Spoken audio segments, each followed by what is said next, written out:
I love horror documentaries, and I've watched a lot of them. So I thought I'd put together a top 10 list. Let's take a look at them. Horror documentaries are great because you can learn so much about the behind-the-scenes action, the script, the cast, the crew, the special effects, and more. I put these into two categories. There are documentaries that cover a film or franchise, and ones that cover the entire horror movie genre. These contain a vast amount of information about a lot of movies. First, I'll cover 7 film and franchise documentaries, and then I'll cover the top 3 horror movie genre documentaries. First up at number 10, The Sleepless Unrest, The Real Conjuring House. This is a 2021 documentary with a running time of 1 hour, 20 minutes. It's about a 300-year-old house in Harrisville, Rhode Island that was the inspiration for the Conjuring movie. I really like the Conjuring franchise, so this was something I was interested in checking out. Originally, paranormal investigators and tourists weren't welcome at the house, but now there are new owners and they're open to letting anybody come in and investigate the house and stay overnight. In this film, a pair of investigators plans on staying for 2 weeks at this house, which surprises the owners because they haven't had anyone stay for more than a couple of nights. This movie is in handheld camera format, and it claims to be based on real events. Personally, the footage doesn't seem real. It seems staged and produced. It may be based on real events, but I think they filmed it after the fact to tell their story. But either way, it is an interesting and entertaining film, and you get to hear some of the stories from the new owners and what they've been through. It's a fairly typical ghost hunter type movie. If you enjoy that kind of movie, give this one a watch. It's actually pretty good. Number 9. The Harrisville Haunting, The Real Conjuring House. This is another documentary about the actual Conjuring house, and this one was released in 2022 and is 2 hours and 5 minutes. This is a little more extensive paranormal investigation team, with more people and extensive equipment. It's more believable than The Sleepless Unrest. The movie does claim that the footage is 100% real, and that may be true, but you have to judge for yourself on the validity of what's captured. This is an interesting movie with some good stories, so watch it and judge for yourself. Next up at number 8 is Pennywise, The Story of It. Released in 2022, this one is 2 hours and 6 minutes. This is a really good, in-depth documentary about the 1990 TV miniseries. There are a lot of good conversations with the cast and crew, including Tim Curry. They also discuss the book and compare the book and the miniseries. The beginning of this documentary focuses on the character of Pennywise and Tim Curry's portrayal of that character. So we get a lot of good information about Pennywise. Then it moves on to cover the rest of the movie, and you get a lot of information about the script, the cast, the crew, the special effects, and the challenges they faced getting this story to a TV audience. So if you're a fan of the original miniseries, this is definitely worth a watch. Number 7 is Scream Queen, My Nightmare on Elm Street. Released in 2019, it's an hour and 30 minutes. This is about actor Mark Patton, who played Jesse in A Nightmare on Elm Street Part 2. Mark was a talented, good-looking young actor, and his career was starting to take off. When the producers and writers decided to change directions and cast a final boy instead of final girl, he finally got his lead role. A role that should have propelled his career forward ended up destroying it. Unfortunately, Mark left the acting business and literally disappeared for about 20 years. His family didn't even know where he was. He had moved out of the country and sheltered himself from the industry. He wasn't even aware of the cult status of the movie. Now he's re-emerged and is embracing his popularity by going to conventions and shows to meet his fans. Even if you're not a fan of this movie, this is an extremely interesting story about what happened to his career and how it got derailed. This one's definitely worth watching. There's a lot of behind-the-scenes conversations and interviews, and they do not hold back. Number 6.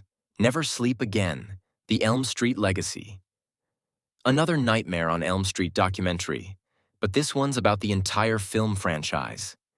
It was released in 2013, and it's 3 hours and 58 minutes, so it is a long one, but it's worth it. It covers parts 1 through 5, Freddy's Dead, Wes Craven's New Nightmare, and Freddy vs. Jason. It does not cover the 2010 remake. This film includes an enormous array of people involved with this franchise. Of course, Robert Englund is there, and Heather Langenkamp, but you've also got writers, directors, special effect artists, and just a ton of cast and crew. You get a lot of insight into how the storyline of the franchise developed, and how and why it changed in style as the franchise grew. Nightmare on Elm Street fans, don't even hesitate to watch this one. Number 5. Unknown Dimension: The Story of Paranormal Activity. Released in 2021, it's an hour and 35 minutes, and they pack a lot of information in the running time. If you like the Paranormal Activity franchise like I do, this is one to watch. Being an early found footage movie and being made by a first-time director on a $15,000 budget, Paranormal Activity has an interesting behind-the-scenes story. This documentary covers everything from the budget, the location, the actors, and special effects. It's a really good in-depth look at all of the films. The Paranormal Activity franchise has a pretty complicated timeline. This film helps you understand it better and has some good insight as to how they continued the franchise. Each movie had its own challenges determining how to continue the story and how to come up with reasons why they're filming and how they're filming. If you like this franchise, this is definitely some interesting information showing how this franchise took off and exploded and then eventually crashed. In at number 4 is Crystal Lake Memories: The Complete History of Friday the 13th. This was released in 2012 and has 2 parts. If you stream it, be sure to find both parts, and if you buy it, there is a 2-disc version containing both parts available. Part 1 is 3 hours and 51 minutes, and Part 2 is 2 hours and 50 minutes, for a total running time of 6 hours and 41 minutes. And this documentary has a ton of information, so if you're a fan of this franchise, this is one you have to see. Part 1 covers parts 1 through 6, and the TV series. Part 2 covers parts 7 and 8, Jason Goes to Hell, Jason X, Freddy vs. Jason, and the 2009 remake. The entire documentary is narrated by Corey Feldman, so that's a nice tie-in to the franchise. It dives deep into the history of this franchise, and they have a tremendous number of cast and crew in this documentary. It's pretty impressive they were able to get so many people to participate. At 6 hours plus, they get into a lot of detail. That's why this is at the top of the list of franchise and film documentaries. If you're a Jason fan, you gotta see this one. But buckle up, it's a long ride. Moving on to the horror genre documentaries, the first one at number 3 is Nightmares in Red, White, and Blue. A 2009 documentary clocking in at an hour and 36 minutes. This is just a really good general history of horror, from the early 1900s up to 2009. It strictly covers American horror movies and doesn't get into any foreign horror. The reason they did this is because they explore the parallels between the events America was going through as the horror genre developed and how the horror movies reflected those events. Like I said, this is a good overall history of horror films. The number 2 spot belongs to Terror in the Aisles. Until a few years ago, this was my favorite horror documentary, and had been for many years. It's an older documentary, released in 1984. It's an hour and 24 minutes, and is narrated by Donald Pleasance and Nancy Allen. A couple of actors that should be familiar to horror fans, since it came out in 1984. We're missing some of our horror icons like Freddy, Hockey Mask Jason, and Chucky. A Nightmare on Elm Street was just starting to take off. Jason only wore a sack, and Chucky was still a few years away.